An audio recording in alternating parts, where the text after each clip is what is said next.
For most of human history, the preservation of knowledge was heavy, fragile, and completely bound to the physical world. Take this specific piece of history, an 18th century compilation quite literally titled A Collection of Scarce and Valuable Tracts.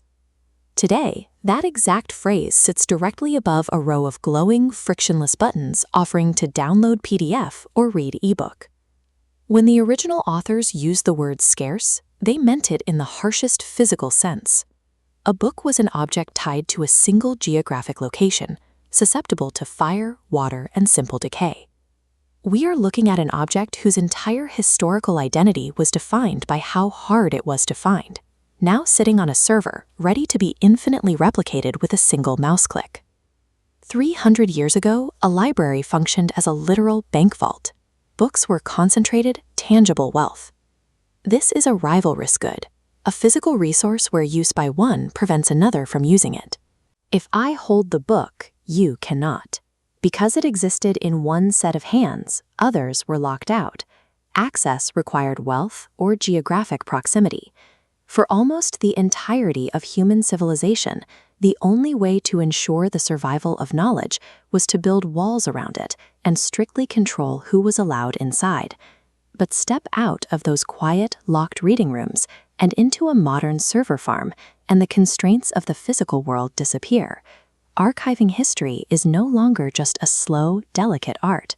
Today, it has become an aggressive, high-speed, industrial-scale manufacturing process. Digitizing a text is more than just taking a high-resolution photograph. It requires tearing the physical matter apart and rebuilding it as searchable logic.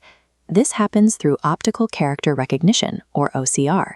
OCR is a technology that examines an image of text and translates those visual shapes into machine-encoded text that a computer can actually process and read. The software scans the page, looking for specific geometric patterns. It identifies the curve of an 18th century letter A and assigns it a standardized digital code. Multiply that action across millions of isolated pages, happening in fractions of a millisecond. OCR is the hidden engine that transformed books from isolated objects into a globally interconnected data network, which brings us back to those deceptively simple download options presented to modern users. Clicking Download PDF treats the document as a visual artifact. A PDF, or portable document format, is a file type that freezes the exact layout and ink stains exactly as they appeared centuries ago. Contrast that with Download EPUB. The EPUB format discards historical formatting entirely to create a reflowable text that moves and resizes to fit any screen. And the advanced book search tool leverages that raw data to let a researcher instantly cross-reference concepts across thousands of volumes, a task that previously required a lifetime of manual reading. These simple UI buttons represent a total victory over the constraints of physical time and space. Today, anyone with a basic internet connection can casually access texts that used to require letters of introduction to royal academies. Notice the prompt on the digital interface. Try the new Your Library. This diagram shows a non-rivalrous economic model. In this system, a single digital file can be downloaded by millions of people simultaneously without ever diminishing the original supply.